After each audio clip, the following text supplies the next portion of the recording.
Baik, Om Swastiastu. Assalamualaikum warahmatullahi wabarakatuh. Salam sejahtera bagi kita semua, salam namo buddhaya, dan salam harmoni. Yang terhormat Bapak Ide Bagus Komaswar Majid sebagai dosen pengampu mata kuliah Sistem Informasi Manajemen dan teman-teman yang saya cintai. Nah, sebelum masuk ke materi, di sini saya ingin mempresentasikan tentang materi membangun sistem informasi. Sebelum masuk ke materi, perkenalkan dulu anggota kelompok kami. Anggota kelompok kami di sini ada saya sendiri dari Akademika Pramesti dengan NIM akhir 167 dan rekan saya ada Dimani Dewi dengan NIM akhir 1275. Nah, untuk mempersingkat waktu langsung saja kita masuk ke pokok pembahasan. Nah, adapun pokok bahasan yang akan kami bahas yaitu ada 3. Yang pertama ada pengaruh sistem baru pada perubahan organisasi, kemudian yang kedua ada metodologi dalam merancang sistem, kemudian yang ketiga ada pendekatan dalam membangun perusahaan digital. Nah, langsung masuk ke materi yang pertama yaitu pengaruh sistem baru pada perubahan organisasi. Next. Nah, sistem informasi manajemen atau SIM merupakan sebuah bidang yang didefinisikan sebagai sistem yang menyediakan informasi yang digunakan untuk mendukung operasi, manajemen, serta pengambilan keputusan dalam organisasi. Membangun sistem baru adalah salah satu jenis perubahan organisasi yang terencana. Pengenalan sistem baru melibatkan lebih dari perangkat keras dan perangkat lunak. Adapun pengembangan sistem yang dipengaruhi oleh 4 macam perubahan itu, yaitu yang pertama ada otomatisasi, rasionalisasi prosedur, dan desain ulang proses bisnis. Dan yang terakhir ada pergeseran paradigma. Yang pertama itu otomatisasi. Nah, otomatisasi yaitu aplikasi pertama dari teknologi informasi yang melibatkan karyawan dalam melakukan tugas mereka secara lebih efisien dan efektif. Kemudian rasionalisasi prosedur. Nah, rasionalisasi prosedur itu adalah penyederhanaan prosedur operasi standar. Kemudian desain ulang proses bisnis. Nah, desain ulang proses bisnis ini yang dimana proses dianalisis, disederhanakan, dan didesain ulang. Perencanaan ulang proses bisnis ini mengatur ulang alur kerja dengan menggabungkan langkah-langkah untuk mengurangi pemborosan dan menghilangkan tugas yang berulang atau padat kertas. Kemudian ada pergeseran paradigma. Nah, pergeseran paradigma melibatkan pemikiran ulang sifat bisnis dan sifat organisasi. Pergeseran paradigma dan rekayasa ulang seringkali gagal karena perubahan organisasi yang eksekutif dan sangat sulit untuk diatur. Hal ini dikarenakan sama-sama memiliki imbalan yang tinggi. Kemudian, next. Nah, proses pengembangan sistem baru. Nah, sistem informasi baru merupakan hasil dari proses pemecahan masalah organisasi. Sistem informasi baru dibangun sebagai solusi untuk beberapa jenis masalah atau seringkali masalah yang dirasakan organisasi sedang dihadapi. Pengembangan sistem adalah jenis masalah struktur yang diselesaikan dengan klarifikasi yang berbeda. Adapun proses pengembangan sistem ini dapat dibagi menjadi 4. Yaitu yang pertama ada analisis sistem, kemudian menerapkan persyaratan informasi, ada desain sistem, dan peran pengguna akhir. Yang pertama yaitu analisis sistem. Nah, analisis sistem ini terdiri dari mendefinisikan masalah, mengidentifikasikan penyebab, menentukan solusi, dan mendefinisikan persyaratan informasi yang harus dipenuhi oleh solusi. Analisis sistem ini membuat peta jalan dari organisasi dan sistem yang ada, mengidentifikasikan pemilik utama dan pengguna data bersama dengan perangkat keras dan perangkat lunak yang ada. Kemudian yang kedua yaitu menetapkan persyaratan informasi. Nah, pada tingkat yang paling dasar yaitu kebutuhan informasi dari sistem baru melibatkan identifikasi siapa yang membutuhkan informasi, apa, di mana, kapan, dan bagaimana. Analisis persyaratan dengan ini hati-hati mendefinisikan tujuan dari sistem baru, yaitu memodifikasikan dan mengembangkan deskripsi secara rinci tentang fungsi yang harus dilakukan oleh sistem baru. Kemudian ada desain sistem. Nah, desain sistem informasi adalah keseluruhan rencana atau model untuk sistem tersebut. Perancang sistem perinci spesifikasi sistem yang ada akan memberikan fungsi yang didefinisikan selama analisis sistem. Spesifikasi ini harus membahas semua komponen manajerial, organisasi, dan teknologi dari solusi sistem. Setiap desain mewakili perpaduan unik dari semua komponen teknis dan organisasi. Kemudian yang terakhir adalah peran pengguna akhir. Nah, persyaratan informasi pengguna mendorong seluruh upaya pembangunan sistem. Pengguna harus memiliki kontrol yang memadai atas proses desain untuk memastikan bahwa sistem mencerminkan prioritas bisnis dan kebutuhan informasi mereka, bukan bias dan staf teknis saja. Kemudian next.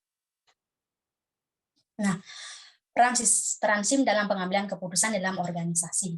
dalam proses pengambilan keputusan bahwa sistem informasi manajemen pada hakikatnya saling berkaitan dengan kegiatan-kegiatan manajemen, karena selalu dilaksanakan dengan menggunakan sarana komunikasi antara pihak manajemen atau pimpinan dengan pihak bawahannya, baik dalam bentuk tulisan maupun bentuk lisan. Jadi sistem informasi manajemen tidak hanya mengelola data menjadi informasi, tapi juga menyalurkan informasi-informasi tersebut pada pihak-pihak yang membutuhkan untuk proses pengambilan keputusan. Nah, perusahaan-perusahaan yang menerapkan teknologi sistem informasi ini dengan tepat akan mendapatkan keunggulan kompetitif dibandingkan dengan perusahaan yang tidak menerapkannya. Kemudian materi yang kedua yaitu ada metodologi dalam merancang sistem. Next. Nah, secara umum, tujuan pengembangan sistem informasi adalah untuk memberikan kemudahan dalam penyampaian informasi, mengurangi biaya dan menghemat waktu, meningkatkan pengendalian, mendorong pertumbuhan, meningkatkan produktivitas, serta produktivitas organisasi. Secara umum, terdapat dua metodologi dalam merancang sistem informasi, yaitu yang pertama ada metodologi terstruktur atau struktured metodologi, kemudian yang kedua ada pengembangan berorientasi objek atau object-oriented development. Yang pertama yaitu metodologi struktur. Metodologi struktur ini bersifat atas bawah, mulai dari tingkatan yang tertinggi, yang paling abstrak ke tingkatan perincian yang terendah, dari umum ke khusus. Metode ini mengembangkan struktur sifatnya berorientasi, proses yang berfokus terutama kepada permodelan proses atau tindakan pengambilan penyimpanan, manipulasi, dan mendistribusikan data seiring data tersebut mengalirkan melalui suatu sistem. Nah, kedua yaitu pengembangan berorientasi objek. Nah, menggunakan objek sebagai unit dasar dari analisis dan perencanaan sebuah sistem, suatu objek yang menggabungkan data dan proses spesifik ini untuk mengoperasikan data tersebut, yang dimana data yang dikelompokkan ke dalam suatu objek tersebut dapat diakses dan dimodifikasi oleh operator yang bersesuaian dengan objek tersebut. Next. Nah, metodologi dalam pengembangan sistem. Metodologi pengembangan sistem adalah suatu proses pengembangan sistem yang formal dan presisi yang mendefinisikan serangkaian aktivitas, metode, best practice, dan tools yang terutama bagi pengembang dan manajer proyek dalam rangka mengembangkan dan merawat sebagai keseluruhan sistem informasi atau software. Nah, adapun alasan perlunya metodologi dalam pengembangan sistem ini yaitu yang pertama ada menjamin adanya konsistensi proses, kedua dapat diterapkan dalam berbagai jenis proyek, kemudian yang ketiga mengurangi kesalahan atau error pada sistem, kemudian yang keempat ada untuk selalu update dengan teknologi sesuai dengan perkembangannya. Kemudian next yaitu ada macam-macam metodologi pengembangan sistem. Nah, yang pertama yaitu ada metode System Development Life Cycle atau SLDC. Nah, metode ini adalah metode pengembangan sistem informasi yang pertama kali digunakan, makanya disebut dengan metode tradisional. Metode ini adalah tahapan-tahapan pekerjaan yang dilakukan oleh analisis sistem dan programmer dalam membangun sistem informasi. Nah, adapun kelebihan dan kekurangan dalam metode ini yaitu kelebihannya yang pertama ada mudah diaplikasikan, kemudian memberikan template tentang metode analisis, desain, pengkodean, dan pengajian dan pemeliharaan. Kemudian adapun kekurangannya yaitu jarang sekali proyek real ini memiliki aliran sekuensi yang dianjurkan model karena model ini bisa melakukan literasi tidak langsung. Nah, untuk lebih jelasnya tentang kelebihan dan kekurangannya bisa kalian baca di makalah yang akan saya kirim di WA Group. Kemudian yang kedua itu ada model waterfall. Metode ini pengembangan sistem yang paling tua dan paling sederhana, cocok untuk pengembangan perangkat lunak dengan spesifikasi yang tidak berubah-ubah. Model ini menyediakan pendekatan alur hidup perangkat lunak secara terurut dimulai dari analisis desain, pengkodean, pengujian, dan tahap pendukung. Nah, ada juga kekurangan dan kelebihan bisa kalian baca di makalah. Kemudian yang ketiga ada model prototyping. Nah, prototyping adalah proses interaktif dalam membangun sistem di mana rekrutmen diubah dalam sistem yang bekerja atau working system yang secara terus-menerus diperbaiki melalui kerjasama antara user dan analisis. Prototyping juga bisa dibangun melalui beberapa tool yaitu pengembangan untuk menyederhanakan proses. Dan kelebihan dan kekurangannya juga ada di makalah bisa kalian baca. Kemudian next materi yang selanjutnya akan dibawakan oleh rekan saya. Untuk rekan saya dipersilakan. Baik, di sini saya akan melanjutkan macam-macam metodologi pengembangan sistem yang keempat, yaitu ada model RAD atau Rapid Application Development. RAD adalah penggabungan beberapa metode atau teknik atau tekstur RAD menggunakan metode prototyping dan teknik tertekstur lainnya untuk menentukan kebutuhan user dan perancangan sistem informasi. Selain itu, RAD menekankan siklus pengembangan dalam waktu yang singkat, mulai dari 60 sampai 90 hari dengan pendekatan konstruksi berbasis komponen. Kelebihan dari RAD di sini, yang pertama ada RAD mengikuti tahapan pengembangan sistem seperti umumnya, tetapi mempunyai kemampuan untuk menggunakan kembali komponen yang ada. Dan setiap fungsi dapat dimodulkan dalam waktu tertentu dan dapat dibicarakan oleh tim RAD yang terpisah dan kemudian diintegrasikan sehingga waktunya lebih efisien. Kekurangan dari RAD di sini tidak cocok untuk proyek skala besar. Proyek bisa gagal karena waktu yang disepakati tidak dipenuhi dan resiko teknis yang tinggi juga kurang cocok untuk model ini. Yang selanjutnya ada model spiral. Model proses perangkat lunak evolusioner yang merangkai sifat iteratif dari prototipe dengan cara kontrol dan aspek sistematis model sekuensial linier. Model iteratif ditandai dengan tingkah laku yang memungkinkan mengembangkan versi perangkat lunak yang lebih lengkap secara bertahap. Kelebihan dari model spiral di sini dapat disesuaikan agar perangkat lunak bisa dipakai selama hidup perangkat lunak komputer. Lalu lebih cocok untuk pengembangan sistem dan perangkat lunak skala besar dan pengembangan dan pemakaian dapat lebih mudah memahami dan bereaksi terhadap risiko setiap tingkat evolusi karena perangkat lunak terus bekerja sama selama proses. Kekurangannya di sini, kekurangan dari model spiral.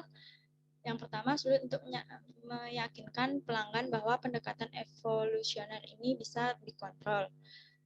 Memerlukan penaksiran risiko yang masuk akal dan akan menjadi masalah yang serius jika risiko mayor tidak ditemukan dan diatur. Dan butuh waktu lama untuk menerapkan paradigma ini menuju kepastian yang absolut. Yang selanjutnya, yang keenam ada Object-Oriented Technology. Object-Oriented Technology merupakan cara pengembangan perangkat lunak berdasarkan abstraksi objek-objek yang ada di dunia nyata. Dasar pembuatannya adalah objek, yang merupakan kombinasi antara struktur data dan perilaku dalam satu entitas.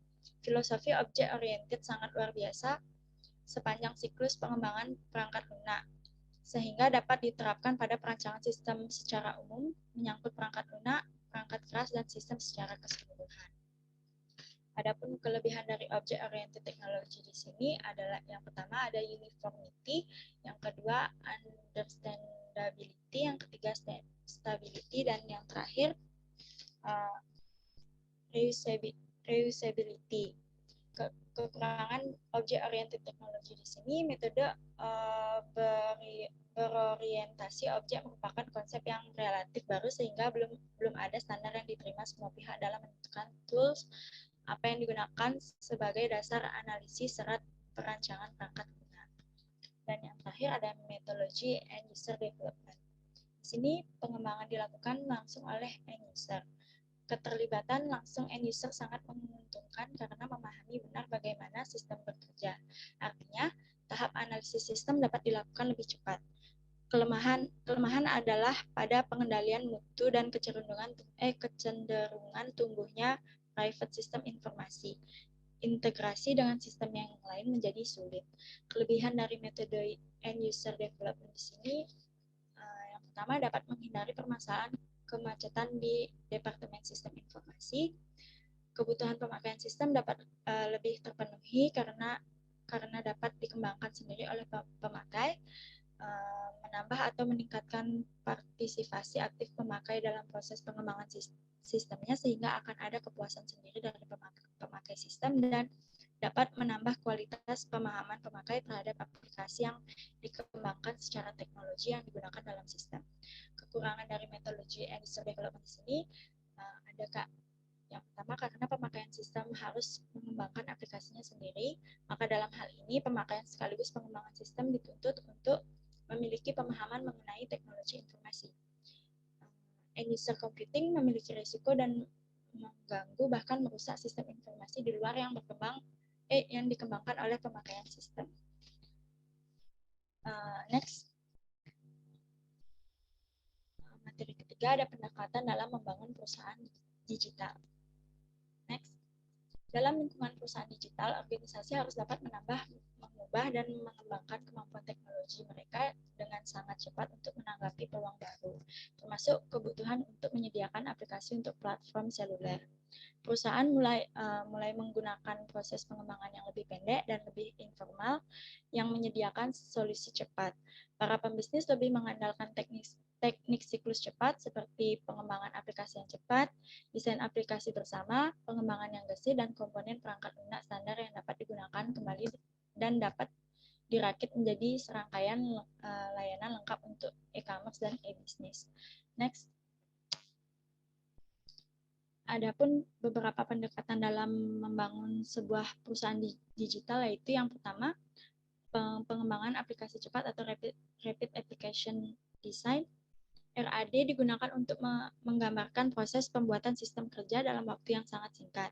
RAD dapat mencakup penggunaan pemrograman visual dan alat lainnya untuk membangun antarmuka pengguna grafis. Pengarsipan berulang elemen sistem kunci, otomatis pembuatan kode program, dan kerjasama tim yang erat antara pengguna akhir dan spesialis sistem informasi. Pengembangan yang gesit berfokus pada pengiriman perangkat lunak yang cepat dengan memecah proyek besar menjadi serangkaian subproyek kecil yang diselesaikan dalam waktu singkat menggunakan iterasi dan umpan balik berkelanjutan. Metode yang gesit menekankan komunikasi tatap muka melalui dokumen tertulis, mendorong orang untuk bekerja sama dan membuat keputusan dengan cepat dan efektif. Yang kedua ada pengembangan berbasis komponen dan layanan web. Manfaat pengembangan berorientasi objek untuk membangun sistem yang dapat memproses lingkungan bisnis yang berubah dengan cepat, termasuk aplikasi web. Kemampuan yang dapat digabungkan untuk membuat aplikasi bisnis berskala besar. Pendekatan pengembangan perangkat lunak ini disebut pembangunan berbasis komponen, yang memungkinkan sistem dibangun dengan merakit dan mengintegrasikan komponen perangkat lunak yang ada. Semakin banyak komponen perangkat lunak ini berasal dari layanan cloud, bisnis menggunakan pengembangan berbasis komponen untuk membuat aplikasi e-niaga. Mereka dengan menggabungkan komponen yang tersedia secara komersial untuk kereta belanja. Autentikasi penggunaan, mesin pencari, dan katalog dengan perangkat lunak untuk kebutuhan bisnis unik mereka sendiri. Dan yang ketiga ada layanan web dan service-oriented computing. Selain menggunakan integrasi sistem internal dan eksternal, layanan web dapat digunakan sebagai alat yang membangun aplikasi sistem informasi yang baru atau menyempurnakan sistem yang ada. Karena layanan perangkat lunak ini menggunakan serangkaian standar universal. Mereka berjanji akan lebih murah dan lebih mudah untuk digabungkan daripada komponen berpemilik. Dengan membuat komponen perangkat lunak yang dapat berkomunikasi dan berbagi data terlepas dari sistem operasi, bahasa pemrograman atau perangkat klien, layanan web dapat memberikan penghematan biaya yang signifikan dalam membangun sistem sekaligus membuka peluang baru untuk mengkolaborasi dengan perusahaan lain. Dan yang terakhir ada pengembangan aplikasi mobile. Mengembangkan aplikasi untuk platform seluler sangat berbeda dengan mengembangkan untuk PC dan layarnya yang sangat jauh lebih besar. Berkurangnya ukuran perangkat seluler membuat penggunaan jari dan gerakan multisentuh jauh lebih mudah daripada mengetik dan menggunakan keyboard. Pelanggan penggunaan untuk interaksi seluler pada dasarnya berbeda dari penggunaan PC atau PC desktop atau laptop. Penghematan sumber daya bandwidth, ruang layar, memori, pemrosesan, entry data, dan gerakan pengguna merupakan prioritas utama. Saat situs web lengkap yang digunakan untuk desktop menyusut menjadi seukuran layar ponsel cerdas, sulit bagi pengguna untuk menavigasi situs. Penggunaan harus terus memperbesar dan memperkecil dan mengulir untuk menemukan materi yang relevan. Oleh karena itu, perusahaan biasanya mendesain situs web khusus untuk antarmuka seluler dan membuat beberapa situs seluler untuk memenuhi kebutuhan ponsel cerdas, tablet, dan browser desktop. Salah satu solusi untuk masalah memiliki 3 situs web yang berbeda adalah dengan menggunakan desain web responsif. Desain web responsif memungkinkan situs web mengubah tata letak secara otomatis sesuai dengan resolusi layar pengunjung, baik di desktop, tablet, atau ponsel cerdas. Pendekatan ini menggunakan campuran fleksibel, kisi, dan tata letak, gambar fleksibel, dan teori media yang mengoptimalisasikan desain untuk konteks tampilan yang berbeda. Baik, sekian pemaparan dari saya kembalikan kepada moderator. Baik, karena pemaparan materi kami telah selesai, maka kami akan membuka sesi tanya jawab. Nah, kami akan membuka 2 sesi, yaitu yang di mana sesi pertama ada 3 orang penanya dan sesi kedua ada 3 orang penanya. Untuk yang bertanya, dipersilakan untuk mengaktifkan fitur raise hand.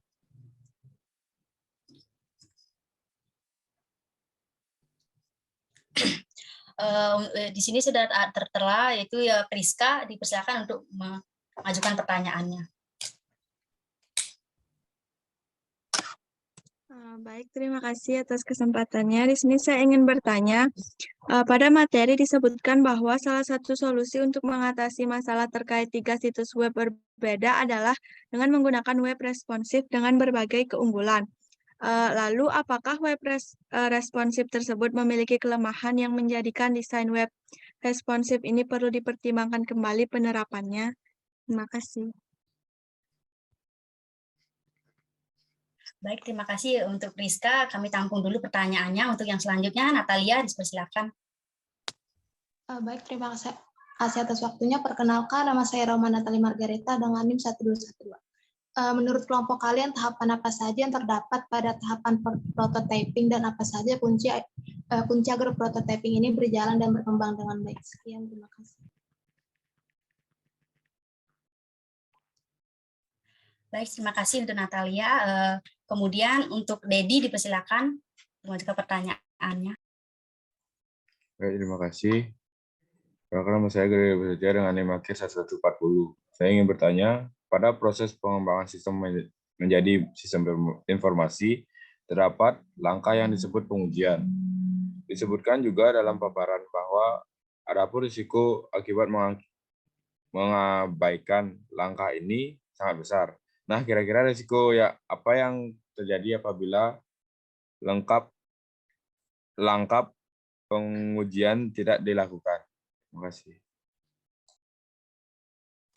Baik, terima kasih untuk Dedi. Kami tampung dulu pertanyaannya, dan untuk teman-teman kalian, berikan dulu kami waktu kurang lebih 3 menit untuk mendiskusikan pertanyaan tersebut.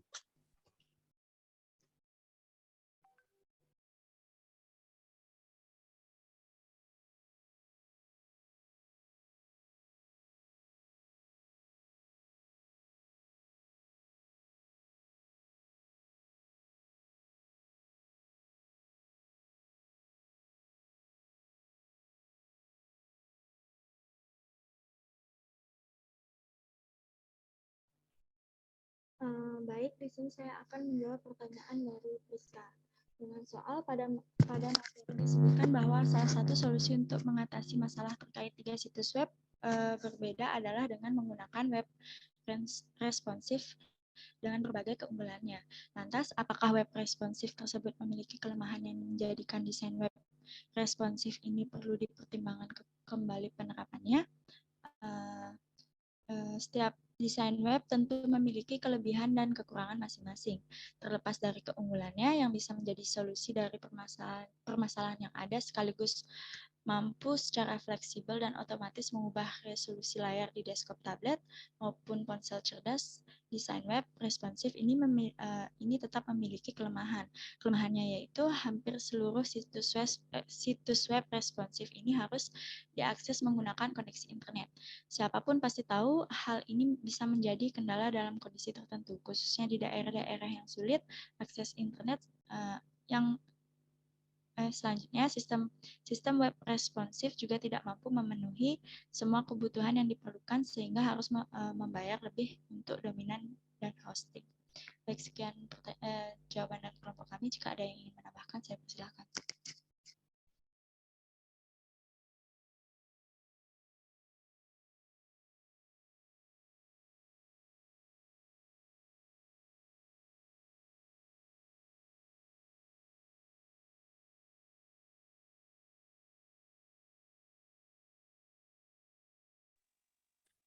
Baik, jika tidak ada yang ingin menambahkan, apakah untuk Rizka pertanyaannya jawaban dari kami sudah bisa diterima? Baik, sudah bisa diterima. Terima kasih. Baik, terima kasih kembali. Di sini saya akan menjawab pertanyaan dari Natalia, yaitu menurut kelompok kalian tahapan apa saja terdapat pada tahapan prototyping dan apa saja kunci agar prototyping ini berjalan dan berkembang dengan baik. Nah, tahapan terdapat pada prototyping ini yaitu yang pertama ada pengumpulan kebutuhan. Nah, pelanggan dan pengembang bersama-sama mendefinisikan format dan kebutuhan keseluruhan perangkat lunak, mendefinisikan semua kebutuhan yang akan dibuat. Kemudian tahap yang kedua yaitu membangun prototyping. Kemudian evaluasi prototyping. Nah, evaluasi ini dilakukan oleh pelanggan. Apakah prototyping yang sudah dibangun sudah sesuai dengan keinginan pelanggan. Kemudian tahapan yang keempat yaitu mengkodekan sistem. Dalam tahap ini, prototyping ini sudah disepakati dan akan diterjemahkan ke dalam bahasa programmer yang sesuai. Kemudian tahapan yang selanjutnya itu menguji sistem. Kemudian evaluasi sistem. Nah, pelanggan mengevaluasi apakah sistem yang sudah jadi sesuai dengan yang diharapkan. Kemudian tahapan yang terakhir yaitu menggunakan sistem. Nah, perangkat lunak yang telah diuji dan akan diterima pelanggan siap untuk digunakan. Nah, kunci agar model prototyping ini berhasil dengan baik yaitu dengan mendefinisikan aturan-aturan main pada saat awal, yaitu pelanggan dan pengembang terus harus setuju bahwa prototyping ini dibangun untuk mendefinisikan kebutuhan. Sekian jawaban dari saya. Apakah teman-teman ada yang ingin menambahkan? Dipersilakan. Izin menambahkan. Baik, untuk Egy dipersilakan. Baik, terima kasih atas kesempatannya. Di sini saya menambahkan sedikit. Nah, selain yang dikatakan oleh Mega tadi, pada tahap prototyping ini dilakukan pembuatan format 2 dimensi. Nah, adapun pengembangan prototype dilakukan dengan cepat dan berulang agar biaya dapat dikendalikan. Nah, metode ini menjadi pengembangan perangkat lunak yang mungkin adanya interaksi antar pengembang sistem dengan pengguna sistem lainnya. Sekian tambahan dari saya. Terima kasih. Baik, Egy, terima kasih untuk tambahannya. Untuk yang lain, ada yang ingin tambahkan lagi? Izin menambahkan. Baik, dipersilakan. Baik, terima kasih atas kesempatan yang sudah diberikan. Kenalkan, nama saya Madipi Mayadama Wangsa dengan NIM akhir 1122. Di sini saya ingin menambahkan pada pertanyaannya Nata, yang apa saja kunci agar prototyping ini berjalan dengan dan berkembang dengan baik. Nah, di sini kunci dari prototyping itu adalah pengembangan perangkat lunak. Karena beberapa dekade terakhir ini mulai mendapatkan perhatian yang serius. Karena peran sebuah perangkat lunak dalam membantu pekerjaan manusia di berbagai bidang. Dan dalam membangun sebuah aplikasi perangkat lunak itu dibutuhkan sebuah prinsip atau metode yang dapat membantu pekerjaan para pengembang perangkat lunak dan digunakan juga untuk memenuhi kepuasan pelanggan. Sekian dari tambahan dari jawaban saya. Terima kasih. Baik, terima kasih untuk Prima atas tambahannya. Untuk teman yang lain, apa ada lagi yang menambahkan?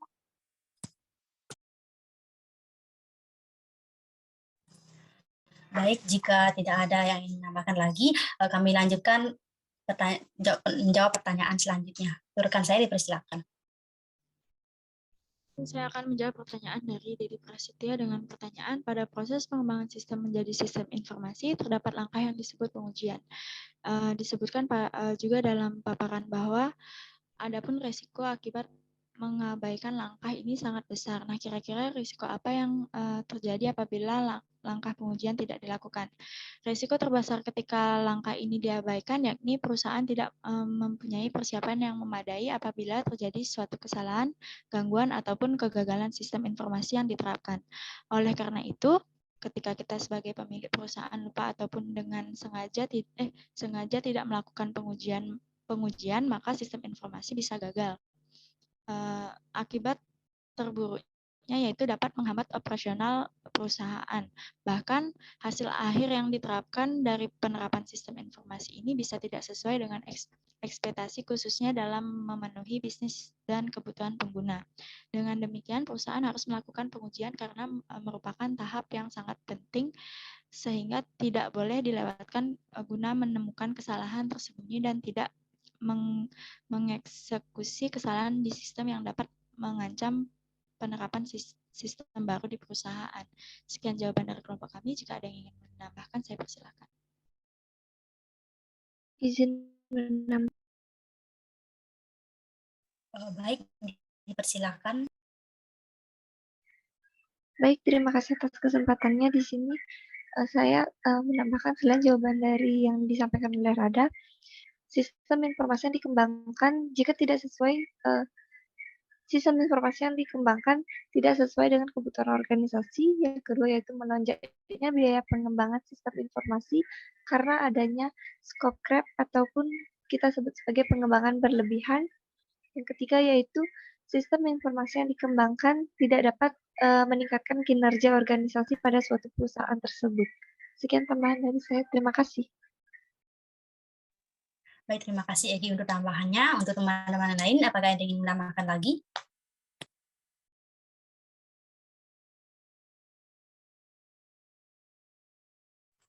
Baik, jika tidak ada, kami akan membuka sesi sesi kedua. Untuk yang bertanya, dipersilakan untuk mengaktifkan fitur raise hand. Baik, untuk Jeko dipersilakan untuk mengajukan pertanyaannya. Baik, terima kasih atas kesempatannya. Perkenalkan, nama saya Jeko Niandiranda Ginting dengan NIM akhir 1194. Saya ingin bertanya, hal apa saja yang menjadi kunci bagi perusahaan untuk melakukan transformasi? Sekian dan terima kasih. Baik, terima kasih untuk Jeko. Kami tampung dulu pertanyaannya. Untuk penanya selanjutnya, yaitu Ayodia, dipersilakan. Baik, terima kasih atas kesempatannya. Perkenalkan, nama saya Putu Ayodia Denisa dengan NIM akhir 1230. Pertanyaan saya, mengapa pada strategi pemotongan langsung berisiko dan berpotensi lebih mahal dibandingkan menjalankan dua sistem secara paralel? Dan mengapa tidak terdapat sistem lain untuk mundur apabila telah menerapkan strategi tersebut? Sekian pertanyaan saya. Terima kasih. Baik, terima kasih untuk Ayodia. Kami tampung dulu pertanyaannya. Untuk penanya selanjutnya, Agung, dipersilakan. Baik, terima kasih atas waktunya. Perkenalkan nama saya Gus Agung Mantara dengan NIM akhir 1203. Di sini saya ingin bertanya, menurut kelompok kalian, mengapa dalam membuat suatu sistem perlu membutuhkan pemodelan? Lalu, apa yang akan terjadi jika pemodelan ini tidak digunakan dalam suatu sistem? Sekian pertanyaan dari saya. Terima kasih. Baik, terima kasih Agung untuk pertanyaannya. Berikan kami waktu untuk mendiskusikan pertanyaan tersebut. Terima kasih.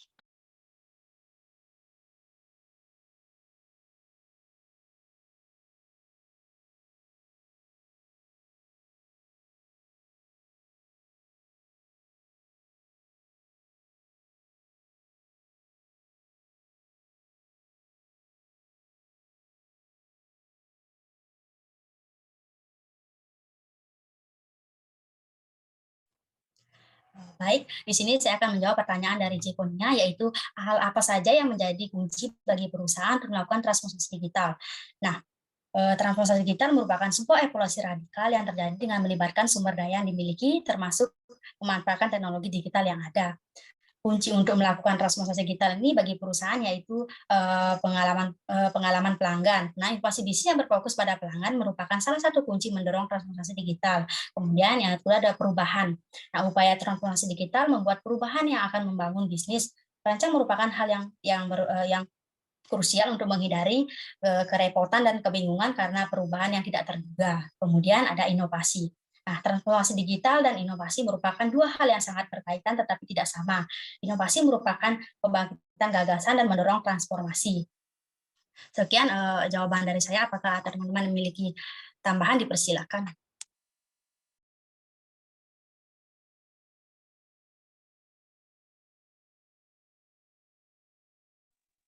Baik, rasanya tidak ada yang ingin menambahkan. Untuk jawaban selanjutnya, rekan saya dipersilakan. Baik, di sini saya akan menjawab pertanyaan dari Ayodia dengan pertanyaan mengapa ada strategi pemotongan langsung berisiko dan berpotensi lebih mahal dibandingkan menjalankan dua sistem secara paralel, dan mengapa tidak terdapat sistem lain untuk mundur apabila telah menerapkan strategi tersebut. Nah, strategi pemotongan langsung ini bisa memiliki risiko biaya yang lebih mahal apabila ditemukan permasalahan serius terkait sistem baru.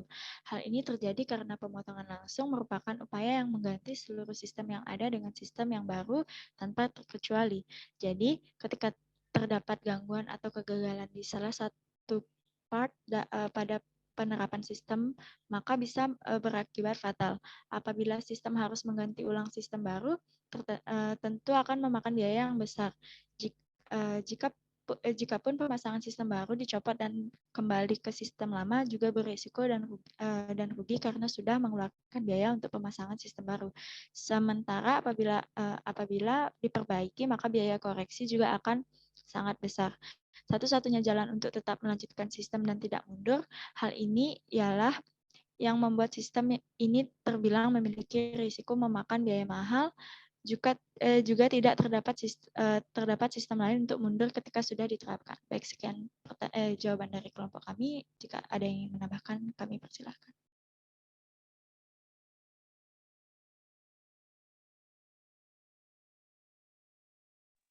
Baik, apa yang ada yang menambahkan?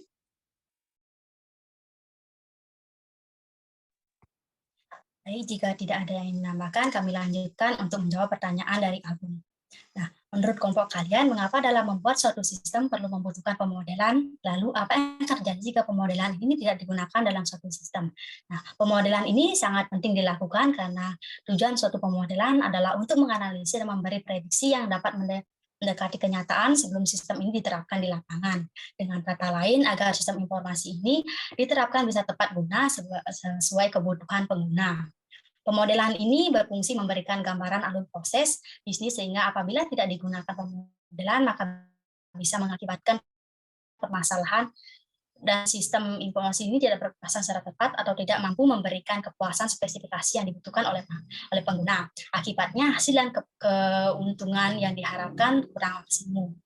Sekian jawaban dari saya. Jika ingin menambahkan, dipersilakan.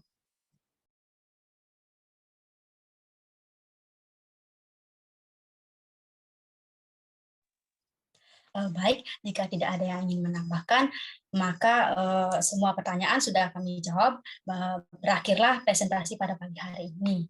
Terima kasih untuk teman-teman yang sudah mengikuti presentasi ini dengan baik. Jika terdapat kesalahan kata atau kalimat, saya mohon maaf sebesar-besarnya. Saya tutup dengan Param Santi. Om Santi Santi Om. Assalamualaikum warahmatullahi wabarakatuh. Salam sejahtera bagi kita semua, salam nama budaya, dan salam harmoni.